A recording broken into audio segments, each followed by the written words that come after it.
जय शिवराय. आजच्या अर्थसंकल्पाविषयीचा जर सारांश मांडायचा म्हटला तर तो सारांश असाच आहे की घालीन लोटांगण वंदीन बिहार, डोळ्यांनी पाहिना आंध्र माझे, दुर्लक्षून राष्ट्र उपेक्षून महाराष्ट्र, सरकार वाचवेन म्हणेन नमो.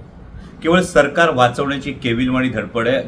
ज्या दोन कुबड्यांच्या आधारावर म्हणजे JDU असेल किंवा TDP असेल, या दोन पक्षांच्या ज्या काही मागण्या होत्या त्या पूर्ण करून, त्यांच्या मागण्या पूर्ण करून खैरात ही बिहार आणि आंध्र प्रदेशला देण्याचा हा प्रयत्न आहे. बिहारला आंध्र प्रदेशला निधी मिळतो याविषयी कोणालाही दुःख वाटण्याचं काही कारण नाही, परंतु त्याचवेळी जो महाराष्ट्र देशात सर्वाधिक महसूल देणारं राष्ट्र आहे त्या महाराष्ट्राच्या वाट्याला मात्र अक्षरशः तोंडाला पानं पुसलेली आहेत. आणि मग हा प्रश्न निर्माण होतो की जे ट्रिपल इंजिनचं सरकार महाराष्ट्रात आहे, जे वारंवार वेगवेगळ्या गोष्टींसाठी हे दिल्लीच्या वाऱ्या करत असतात, ते ट्रिपल इंजिन सरकार नेमकं काय करतंय? मग त्या ट्रिपल इंजिन सरकारचं या सरकारमध्ये काही भूमिका आहे असं आत्ताच्या NDA सरकारला वाटत नाही का? आणि जर वाटत असेल तर महाराष्ट्राच्या वाट्याला असं घसघशीत भरघोस दान का पडलं नाही याचं उत्तर खरं तर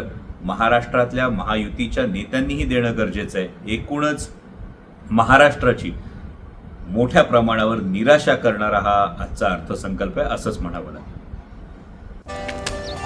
come on guys, hurry up. अरे सुन ना, एक ब्रेक ले लेते हैं. Guys, I am telling you, तुम लोगों को सही से ट्रैकिंग नहीं आता. But that's okay, you can learn. रोज का ढक्कन देना.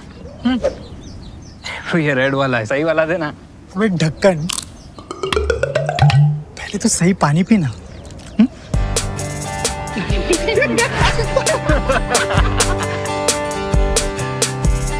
Manikchand Oxyrich, proudly Indian.